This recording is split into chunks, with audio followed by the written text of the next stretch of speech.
The Secrets of Star Wars is brought to you by the Star Quest Production Network and is made possible by our many generous patrons. If you'd like to support the podcast, please visit sqpn.com/give. Hi, this is Ashley Eckstein, the voice of Ahsoka Tano from Star Wars, and you're listening to the Secrets of Star Wars podcast.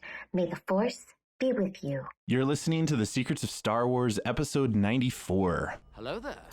It's a power that Jedi have that lets them control people and make things float. Impressive. Every word in that sentence was wrong. Help me, Obi-Wan Kenobi. You're my only hope. This station is now the ultimate power in the universe.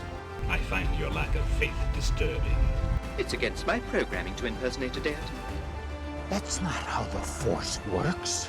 Force is with me, and I am with the Force, and I fear nothing. Remember, the Force will be with you, always. Hey everyone, I'm Father Andrew Kinstetter, aka Father Fett, and you're listening to the Secrets of Star Wars, where we talk about everything connected to that galaxy far, far away, including the deeper themes and meanings. Just, of course, as we start, please make sure to share the podcast on your favorite social media, because that gets us seen by more people, especially those who would be interested in hearing us talk about all things Star Wars. Also, if you could, please leave us a review. We love to get your feedback, and leaving us a review on Apple Podcasts definitely gets us seen also by more people. So please go ahead and do that if you're thinking about it and would like to help us out. Today we are discussing the second episode of Star Wars Visions called Tatooine Rhapsody. So joining me tonight on the panel are Angela Ciolana. Hi, folks. Are you ready to rock? Because I am. Yeah. Woo! Yep, we all totally are. And second and finally up this evening is Thomas Sanjurjo. Hey, it's great to be here. It is great to have you on this evening. I hope you know your rock history here. Oh no. See, so this episode got from my wife. She was like, it's like Gem. And she had to play the Gem intro song. So anybody who doesn't know Gem was an 80s show that was about a rock band, a female rock band. And they had these rivals that were another female rock band. And she was a rock singer and a superhero. And it was fantastic. It was the best thing ever. Gem. You should check it out if you haven't seen it. But as soon as we got done watching this episode, my wife was like, oh, you guys have to see this. And so she pulled up the the intro for it, which I remember, knowing about it when I was a kid. I never watched it, I don't think, but I remember knowing about it. And so we talked a lot about different shows that were based around bands after this one, which was really cool. It was a good conversation. That's awesome.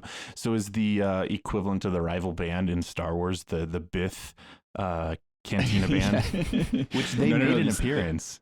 They did. They showed up. I thought that was awesome. Well, and then you have others too. You have the Max Rebo band. So Max Rebo band was a different band. So there's a lot of actual musical content on screen in the lore that is really cool to explore. And so I love that they went that direction with this. And I'll jump into with this. This is related, but also kind of real world. If you go to Galaxy's Edge at Disney World or Disneyland, they've actually created music that's played like in the cantina that is technically in-universe music that's being played by the DJ droid. So, they're not just playing your, contemporary top 10, in our modern world songs at Galaxy's Edge. Are actually playing in-universe music. So, who, by the way, that droid is the droid that used to run the Star Tours. So now he's got another position. I hope he's getting paid more for this next gig of his. So speaking of all the musical stuff, of course, what were your first impressions of this episode?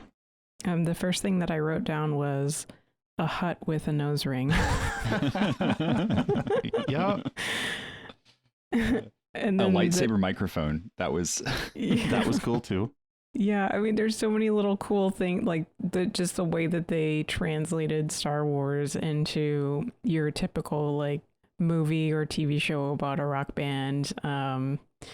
Teenagers or young adults like trying to find themselves, and that was very Star Wars. But I just had so much fun. I want the T-shirt with this band, you know, like yes, Star Waver. I mean, the whole I could use I could use a series about these guys. See, and that's what I keep talking about. When I keep talking about slice of life Star Wars, this is the kind of thing that I want, right? Where it's like, it ties into all the lore. It fits into the universe. Everybody's affected by this war. So there's no escaping the Star Wars version of it, right? But something that's just, how do these people that are affected by the war live? Like, what are they doing? You know, and that's what was so cool about this to me, was that it was just that piece of, there's blasters, but there's no blasters used, right? There's there's lightsaber, but there's no lightsaber used.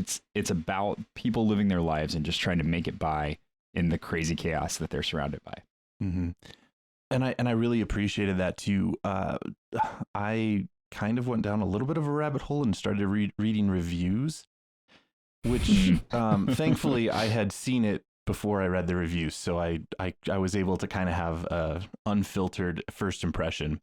And one of the things that people seem to kind of point out or think was that this didn't feel like Star Wars to them. And to be fair, okay, so, you know, if you have an opinion and if that's what you think, that's perfectly fine.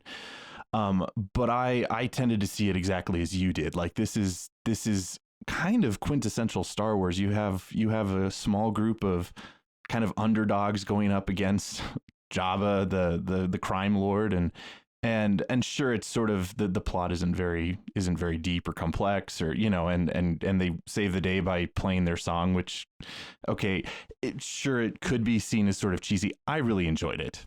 The very first thing that I wrote down was I laughed, and like I laughed a lot, and it was the good kind of laugh. I went into it without any expectations, and that's how I'm approaching all of these. So I'm really avoiding even like the StarWars.com, like, you know, these are the 5 moments of Tatooine Rhapsody. Like, I didn't even read any of that, and it the style and the whole just the rock band thing just caught me off guard in a good way that I just couldn't help but laugh. And, you know, and I really appreciated the animation. You know, I guess it's a kind of a chibi style. Am I saying that right? Yes. Chibi. Yep. Chibi with the big heads and the little bodies. Yep. Yeah. I mean, it makes them look really adorable. Like, I mean, yep. And then as well, I didn't realize that this was such a big thing in some anime tradition, was using music and musical numbers to kind of convey a story. Yes. And so I want to give context here, because I think this is really important. The whole idea of music being a tool to end wars, to bring people together, is not new. This is an anime thing that goes all the way back to the very first anime that got popular in the States, which was Robotech, which is one of my absolute all-time favorites. And they're in this battle with these alien invaders that have come in from distant galaxies, and they are trying to reclaim this technology that the humans have used for their own. And they find out that these guys have never experienced music, and so the whole war really hinges on the fact that they can play this music from this one artist that you meet through the course of the story, and it just pacifies the enemy. And like that, it's the cheesiest end to a war ever, right? But it was the power of love and the power of like of feeling and emotion beating out the war and the anger and the hatred. And it worked. Like, it worked in this series because it was such a long running series, and they had bought all of the different steps of like the emotional investment into what was going on, and it was great. And so like watching this, I really got that sense of like, they're gonna come out and they're gonna like sing the war into silence, right? They're gonna stop and when they get up on the stage and the little Jedi guy calls out to Jabba, "We're here to rock you." It's like, yes, yeah, that's exactly what we're going for. But I think that's so cool, because I mean, I'm a fan of musicals, so like even in that kind of a context, there's something about music that resonates within us in a different way than just the spoken word. and whether or not it's sung or not. I mean, imagine The Empire Strikes Back without the Imperial March.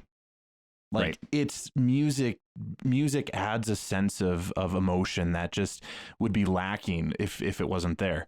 But then also with even the spoken or the musical numbers, I always really appreciate those in musicals, because they're sort of like they're like sometimes an inner monologue of revealing a character's progression in emotion, and also it progresses the plot and the story.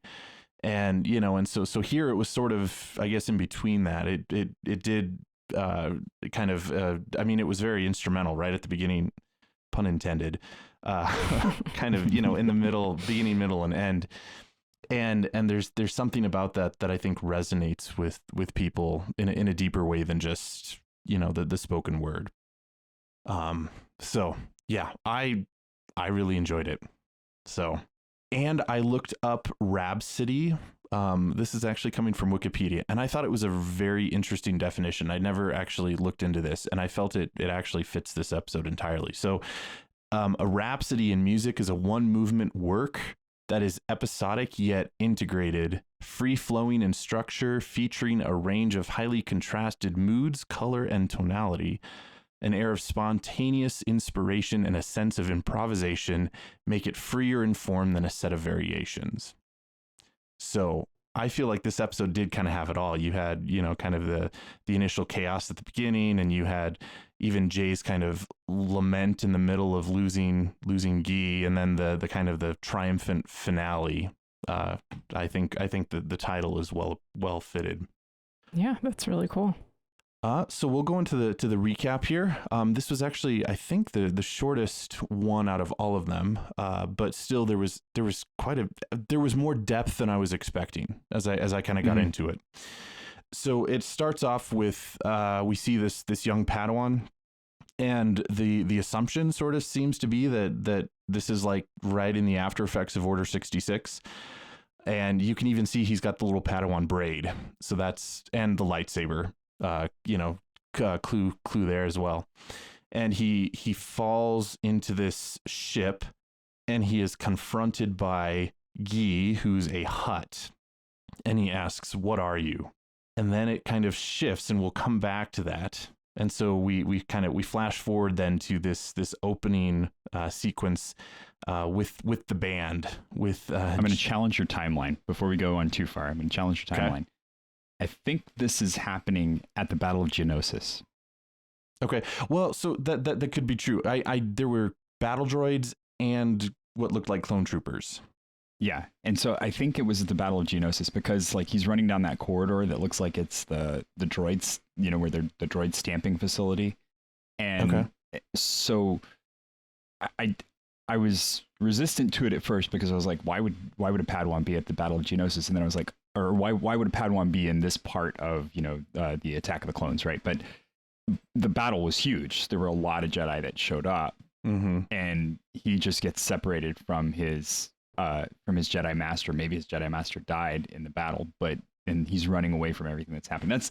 That setting at the very beginning. It seemed very much like that spot. So that's where I think this takes place. It's in the middle of all that. I have to laugh because last week I was very concerned about like where in the timeline it took place, and with this one I was like, it's a Star Wars story, it can just kind of happen whenever. So I appreciate the contrasting opinion there.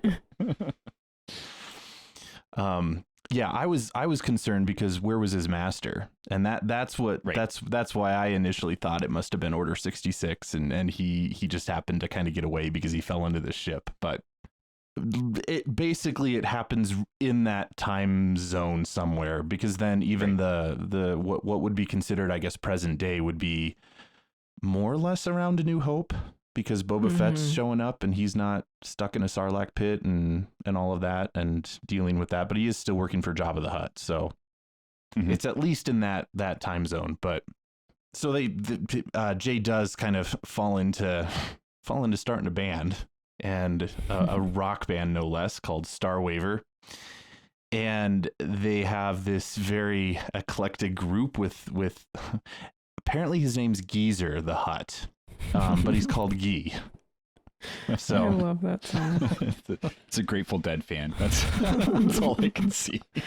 I just imagine like this old slug, like for years, just dreaming of starting a rock band. Like, oh, I just can't find the right people, you know. And then finally, like he's like in his 60s or something, and it's like, yes, now we can start.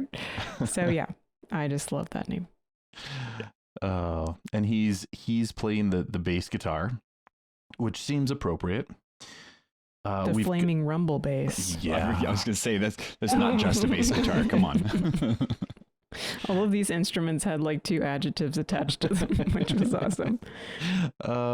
Yep. We see a new species. I don't know if I've seen him before. Lan. He's sort of this 3-torsoed alien who is perfect for playing the drums because he can basically play 3 drum sets at the same time. Yeah. We have Curdy, who's a droid playing the electrified dual guitars. And no band would be complete without the electronic sounds of a droid V5 who really wants to be noticed and heard. And then Jay is on the vocals. So and because he's like not quite a Jedi yet, but he's got those skills. Like, I love that they just kind of threw in that not only was his former lightsaber his microphone, but he can like levitate at certain moments in the song to kind of like add to the performance. So that was cool too. Yeah, I found the music very catchy, and I think it was meant to be that. And I did really appreciate that. And it's different than other Star Wars music, right? So it's not the like elevator music that we hear normally in the like Max Rebo's or the Cantina band. So. In fact, this might be. So I did watch it both in English and Japanese, but at least in my mind, the English is kind of the predominant one. This is sort of the first English song that I've ever heard within the context of Star Wars, because with like Max Rebo and all those others, it's this kind of alien vocals. So they unfortunately do not even get to finish their entire set of songs before Boba Fett shows up and is tasked to bring in Gee to Jabba the Hutt for execution. Voiced by Tim Morrison in English. That was that was awesome. That was very surprising to me. Yep. I picked up his voice immediately and was very excited to see that. And so he does try to take Gee into custody, and they fight back. And this was one of the things that I laughed at. So as they fight back, Boba Fett is knocked into the crowd and inadvertently crowd surfs. Yes. Like it was filled with those kind of things that I just couldn't help but chuckle at. Just want to meet the people that thought of all these things. Just high five them. Like, all of your daydreaming paid off. It was great. Yep. But I was also impressed by the band. They're able to successfully push Boba Fett back and escape, at least initially. Which, hey man, this is Star Wars. Yeah. Well done, Star Waver. And their ship is the stage. That was pretty cool too, I thought. Yeah. And then it just kind of folds up on itself. Yep. Yeah, it's like their tour bus and their concert venue. It's like very Star Wars garage rock, you know. This is the kind of thing I'm talking about. This is like, that's what I want to see. Like, I don't want to see the I've seen enough of the ships that shoot at each other, right? I want to see the rest of the stuff. Like, what does the other stuff do, you know? Well, this is definitely a unique one. This is, a ship that's also a stage for performance. So they do manage to get away very, very briefly, and Boba does pursue them and force them to crash land. And that's when he is able to take Gee, which, Gee is kind of an interesting character because he's acting very un-Hutt-like. in actually everything that he does. So even at this point, he is willing to go with Boba Fett so that Boba doesn't kill the other band members. So he's actually, putting their welfare, above his own, which is like not something you'd see most Hutts do. He's like the hippie of the family. Peace and love, man. Yeah. Let's not fight. All that fighting stuff is boring. I just want to play some rock and roll. And he's pretty darn flexible and agile. Right? So just he's a pretty cool Hutt. So he does allow himself to be captured by Boba, and Jay tries to stop him, but his lightsaber was still broken from his fall way back during Order 66, and he's unable to prevent Boba from leaving with Guy. And this is where we get kind of the different tone. Like I mentioned earlier, this is kind of where Jay is upset and doesn't want to abandon Guy. And I wanted to kind of stop here for a minute, because I thought here was very much a moment for me that I thought there was it was revealing a lot more of what was going on deeper and under the surface. So the band, as they are, this is what I felt was super Star Wars about the whole story, is that like this band is together, but they're very much more than a band. They're a family. And Jay sees Guy as, essentially his brother who's being taken. And so he's responding, and that's where the emotions is happening. If he was just, we picked up this random Hutt who's the bass player, and okay, if he's gone, we'll just find another.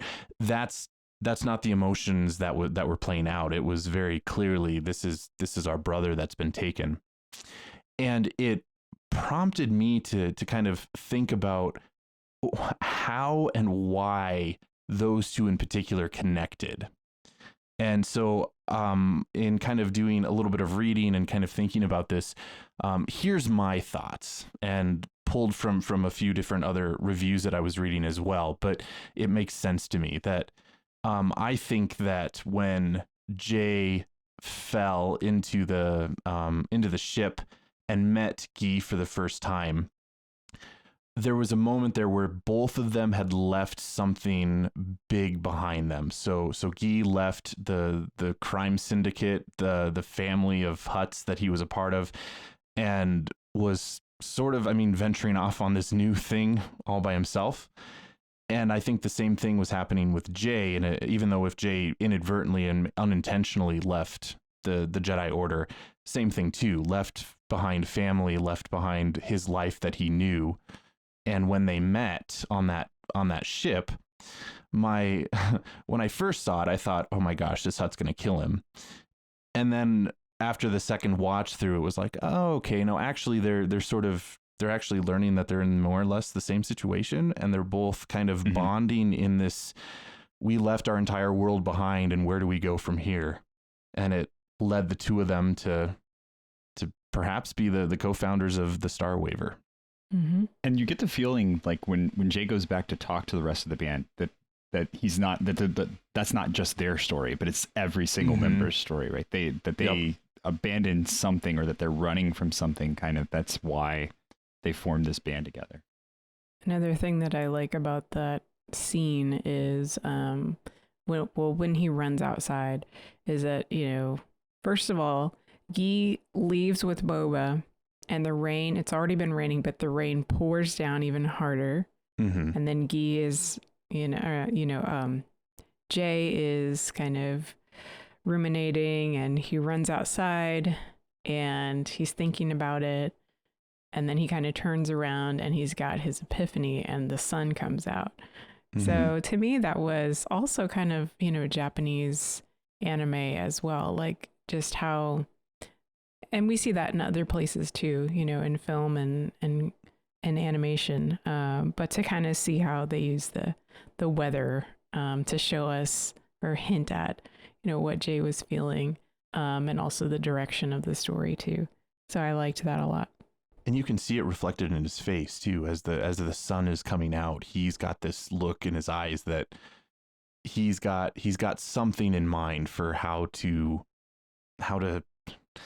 Well, I don't know if he knew that he was going to be able to save Guy, but at least end on a triumphant note. Because that's kind of where they head. They get back together, and we head to Tatooine. And for all of you prequel movie fans out there, this should be very, very familiar. This was the Mos Espa arena where the pod racing in episode 1 took place.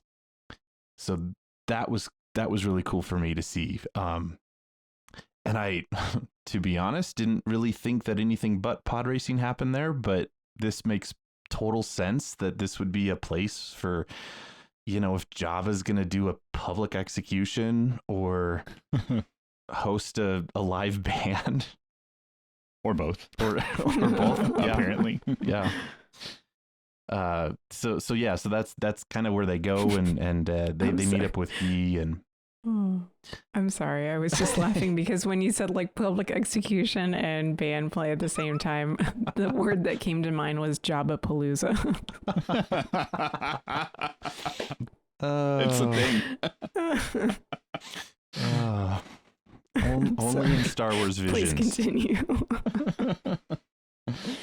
But why only in Star Wars? I want more. More of this. Well, we do have 7 more episodes, and we don't. They really haven't said. Maybe there'll be a season 2 of this. I think if it gets enough, if the fans like it enough, it would make perfect sense for them to do more. And I think, so far, I think all of us are agreed that more would be better. So more is good. Definitely more.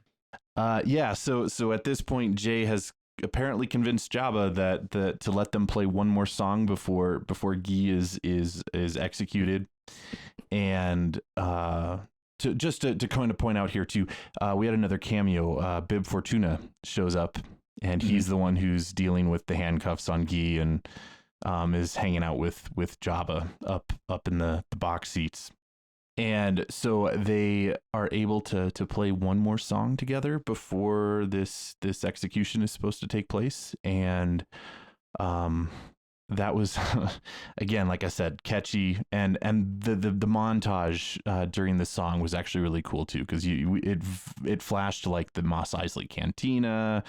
You see the Bith musical group. Everybody's got their versions of the Star Wars iPad, and they're showing off the band to everybody. And there was go ahead. I was gonna say there was a camera droid also. Yep. That was kind of like, it was a camera like at a performance. Yep. On stage, but I mean, in a similar vein that we might see like a drone or something that's taking video coverage of. I mean, so I just let's see, at the end of July, I went to Cheyenne Frontier Days, and Garth Brooks played out in this huge in the arena outside. So, I mean, that kind of scale and scope is something that I've physically kind of been in that kind of a situation, and it reminded me of that. Although there wasn't drones, but same sort of thing, like this huge outdoor arena that where the band is playing and getting all this attention. And then the other thing to point out, of course, is Jabba too is moved by the music. It shows him at one point kind of thumping his tail along with the beat. Yeah, and let's talk about the lyrics too, because I mean, they weren't like a lyrical masterpiece. They weren't like, Shakespeare or anything, but I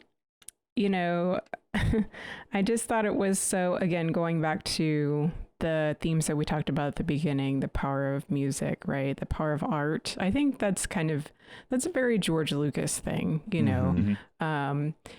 And then growing up, finding yourself, following your calling, right? That's very Star Wars. And these guys were like, we're a band, we're going to be the greatest band in the galaxy.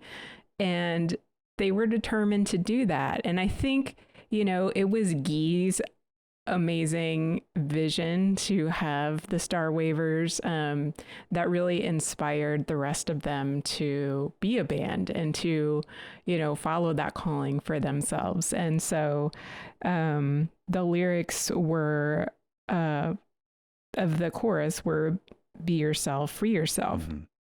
And I just couldn't help but think of, how much we've kind of talked about that theme on our show as well, like going through all of Star Wars, to really be who God has called you to be, and that will ultimately free you to be as free as you possibly could be, So I don't know if y'all had any thoughts on that, but it might seem cheesy, but if you really think about it, it's very, very Star Wars. Just how many stories have we seen where somebody is tempted to go to the dark side, right? Which is kind of going against nature. And that ultimately they're being called to something greater. And so, yeah, I wanted to comment on that because I thought that was important, even though it was in the midst of this really, pop punkish kind of cheesy song, but it was fun. But I think just because something is potentially cheesy, that doesn't mean that it can't convey truth. And it can't, especially, and Thomas, maybe you can comment on this, how your kids responded. Because that's a message that they could hear. It doesn't have to be complicated. It could be cheesy. But Angela, I got the same thing. The "be yourself" part was what really kind of caught my eye. And definitely that's Star Wars. So I saw that. I saw the band as a family being Star Wars, and then of course put it to music, and you're probably going to have your kids singing this, in the house. Definitely. And that's a good thing. Even if again, there's truth there. So yeah, Thomas, how did your kids respond? My kids loved it. My kids loved the whole thing. I think the cheesiness of the animation was great too, right? The cartoony way that it's put together, the chibi kind of fat heads, big eyes, smiles and everything. Was really great. But it's also the great thing here too is they were speaking truth to power, and that's something that that's fundamental to Star Wars, right? Is Luke going up to Darth Vader and saying, "I know there's still good in you," right? And defying all of the things that he's done, defying all of the stories about him, and saying, "I know there's still good in you." And that's so Star Wars. That's 100% Star Wars, and that's the cheesiest line in the whole thing, right? Going up to Darth Vader saying, "I know there's still good in you," that, and after everything that's happened, so seeing them stand up to the biggest mobster in the galaxy, right, and say that they're there to change his mind. Yeah, we know that you want to kill Geek, but we're gonna change your mind. We're gonna rock you so hard. you are totally gonna let us walk off this stage, and you're gonna become our sponsor, right? It's you're not only are you telling Jabba that he's not gonna do the thing he signed up to do, but he's now gonna start giving you money. Whoa! But we already know about Jabba too that he likes that. He likes people that are willing to stand up to him and to pull out a thermal detonator and open it up in the middle of the room. He admires that level of just gusto, of courage and of just being there. So yeah, I think it's such a great image to give kids, and it's not that you have to fight the power, but sometimes you just have to be willing to put yourself in an awkward situation and roll with it, Mm-hmm. Well, I think you pointed it out at the beginning that there were blasters in this, but they aren't the things that save the day. It's their own, the song, but yeah, their own putting themselves out there, their own standing up in courage to stand up for Guy and for themselves that ultimately is able to win Jabba over and the crowd as well. That's why I love this episode. Besides the super colorful, fun animation, which, by the way, I looked up, which studio it was. Studio Colorido, which means rich in color in Spanish. So they are apparently a studio that is committed to helping people be employed in anime and to live a good life doing that. So I thought that was kind of neat, just how this episode also sort of encompasses that as well as we're talking about it, that it's about helping people to really live their best life by making art, and having that art kind of help make a better world, So that's cool. And I feel like we've probably said this a number of times on the show, but that's why we love talking about Star Wars, or why we love stories in general, is they help us to understand our lives, and they can help us to then, be who we were created to be, and to stand up for what's right, and to, find the courage like Jay had in this show. We apply those lessons to our own life, and that's any good story. That's what it's going to do. And that's, even if it's kind of done in a simplistic manner like this, it's still true.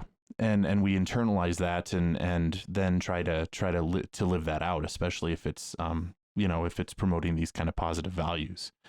So yeah, I'm very edified by this, even if it was only 13 minutes. It was so short, but it felt like it was a really big story to tell in 13 minutes, and they did a great job with it. Yeah.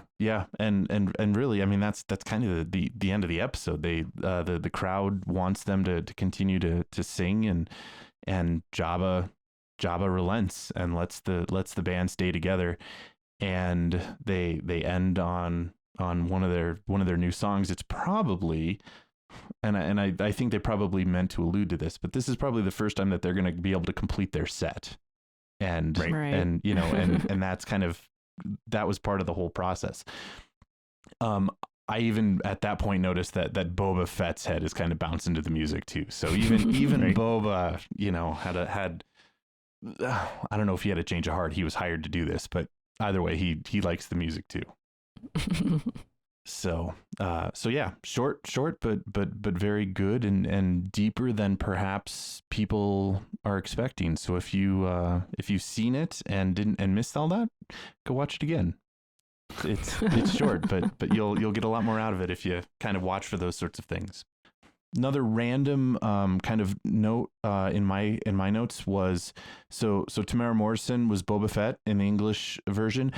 Also, this is the one that Mark Thompson was a voice in, and he was the voice of Lan. And so for those of you who may not know who Mark Thompson is one of the most prominent audiobook narrators for Star Wars. So he's actually been one of my favorites for years. So I think this may have been his first venture into kind of voice acting for Star Wars and not just doing audiobooks. So well done to him as well. He's actually a pretty prolific voice actor. Oh my gosh, yes. If he does a lot of dubbing work for very popular animes. Really? Okay, yeah. So I haven't gotten into all of that, but I've been listening to him do audiobooks for, like I said, well over a decade, and the voices that he does in the audiobooks, it totally makes perfect sense that he would jump into dubbing like that, because he's really good at it. Any other thoughts that you guys had that we didn't talk about regarding Tatooine Rhapsody? Well, a couple of the other voice actors. So Guy was played by Bobby Moynihan. Of course, Bobby Moynihan, famously being in Resistance as well. Okay. One of the main characters in Star Wars Resistance.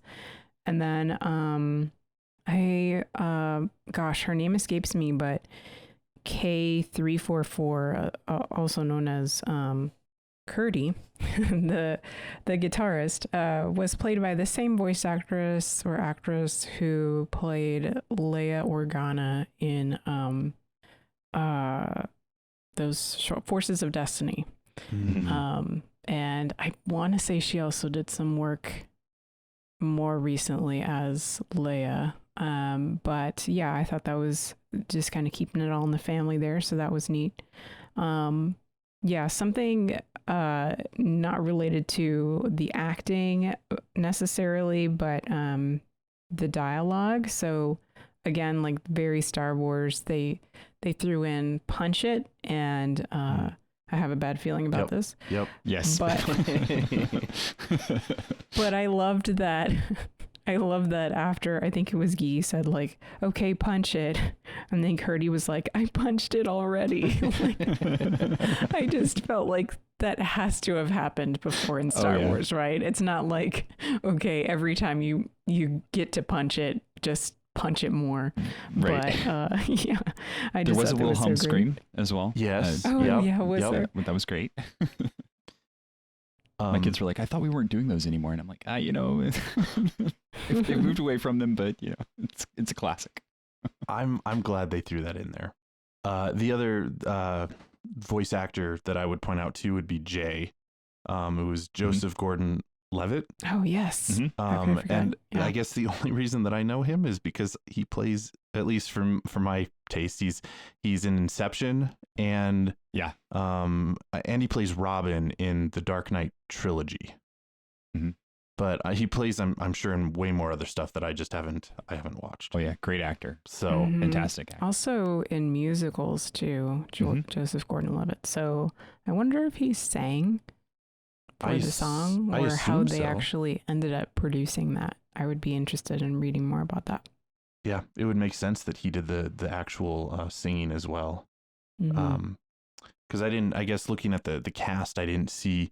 Often they'll say like, in fact, here's a really random connection. Tamara Morrison does the voice of, Angela, you might know what I'm talking about. He does the voice of Moana's father in the movie Moana, but he does not do the singing that Moana's father does in the movie, which I was really disappointed by. Because Tamara Morrison is a musician. Yeah. That's the weird thing about it. So. I really wanted him to be this singer. So, something like that, they in the credits, they'll make it clear, this is the one who did the singing. And I didn't see any of that distinction in this cast. So I assume he did the singing himself, which is appropriate and really cool.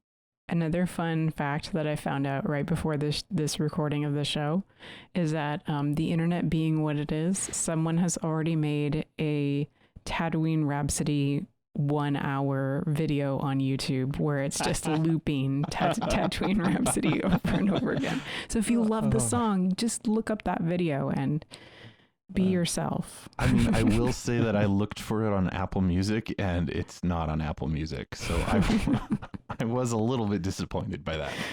So I think it's a combination of things, that it's really new, first off. Mm-hmm. And then second off, this episode just got bad ratings. Yeah. I'm going to attribute that to the fact that they dropped them all at the same time. And if you're not watching them one off and kind of ingesting them as their own, appreciating them. Yeah, this will get lost because it seems like we're having like another next week, I think, is another kind of Jedi story. So we've got like this sort of, if you sandwich this kind of thing between a bunch of Jedi stories, it's going to get lost. Well, and like the reviews, some of the reviews that I was reading, it was almost like it was less of a critique on like the style or anything. It was more that it just wasn't what they were expecting. And it seemed to be that some people were seeing it not as the creators intended it to be, and that's kind of what their issues were with it. And so I think that's how we have to kind of look at Star Wars Visions, and that was their whole goal with Star Wars Visions, was they went to these various different Japanese production companies so that they would get these different perspectives. And I think you have to be willing to look at these with that in mind and see it how they wanted to create it and not how we perhaps think it should have been done. And I think that may have, been an attribute to why it got poor ratings as well. I very much agree. I think I loved this one. I was worried going in because I did read the reviews and this was the lowest rated out of all of them. And so, we got done with it and my wife looks at me and she goes, so this is the lowest rated out of all of them? And I was like, yeah, because she really liked it too. She loved it. But like my emotional experience is vastly different than the duel. Like I left Tatooine Rhapsody with this sort of like jubilant, sort of kind of happy, feeling, and the duel was sort of a lot more somber and reverent and rightly so. But yeah, if you kind of watch them back to back, it's sort of jarring to kind of go from one to the other. Right. So I actually, I'm really glad that I'm taking these a week at a time, and I'm not jumping forward at all until this coming week to the next one. Yeah. So absolutely. Listeners, of course, if you have any thoughts or opinions on this, let us know, because we'd like to hear your thoughts too. Any other final thoughts from either of you two? I did notice that Arabash on the side of their ship, and so I couldn't take a screenshot because Disney Plus is protected. Yep. So I had to write it out on a piece of paper and then go decode it. And it says Star Waiver. So in case you were wondering, I did the work for you. Good. Cool. Well, then I think that wraps up our discussion of Tatooine Rhapsody. But before we do our official wrap up, I just wanted to make a mention to all you listeners that we, the Secrets of Star Wars podcast, are quickly approaching our 100th episode. So this is episode 94. So in about 6 weeks, we're going to hit episode 100, which is a crazy awesome milestone for us. And so we are going to be going old school for that. And I'm not going to say anything more about it, but stay tuned for that in the coming weeks. But in addition to our episode, we would love to feature you guys, our wonderful listeners, as well, by letting you email us questions you have that you want to ask of us, both, questions about ourselves as persons and podcasters on the show, or, of course, relating to Star Wars and our thoughts regarding anything Star Wars related. So we will be reading those questions and answering them on the show in just over a month. So please send us an email with questions to answer, because we love to answer those kind of questions from you guys, and we love to interact with you guys. And so if you would like to be featured on our 100th episode, please do so. You can also send us an audio file, and that would be super cool to share on the podcast as well. So if you have the ability to record yourself on your smartphone, saying your question or a comment for us, please do so and email us. And our email is starwars@sqpn.com. So should be a good time. And we look forward to hearing from you guys in the coming weeks. Yes. So that does conclude our discussion tonight. And of course, we do want to know what you guys thought of Tatooine Rhapsody. Did you agree with us? Did you disagree with us? All opinions are welcome. So please let us know what you thought. And you can do so by emailing us at starwars@sqpn.com. But you can also comment on our Facebook page at facebook.com/StarQuestMedia. And you can tweet at us. And we are on Twitter at SQPN. We would like to take a moment now, as we do every week, to thank our patrons who make it possible for us to create the Secrets of Star Wars, including Father Paul H., Sydney O., John W., SR, and Joseph G. Their generous donations at sqpn.com/give make it possible for us to continue the Secrets of Star Wars and all the shows at StarQuest. And you can join them by visiting sqpn.com/give. Also, please make sure that you are subscribed to the show so you don't miss a single episode. You can find us in Apple Podcasts, Google Podcasts, your favorite podcast player, and you can find us on the SQPN YouTube channel. Just search for that and make sure to hit the bell to receive notifications. And you can find all of our previous episodes by going to sqpn.com/Star Wars. And finally, we will be back next week, as we will be taking a deeper look into the third episode of Star Wars Visions, called The Twins. So until next time, Angela Cialana, thank you for joining me and sharing the Secrets of Star Wars. Arigato gozaimasu. Did I do better this time, guys? That's good. That was good. Yeah. And Thomas Sanjuro, thanks for joining us tonight as well. It was great to be here. And once again, I'm Father Andrew Kinstetter. Thank you for listening to the Secrets of Star Wars on StarQuest.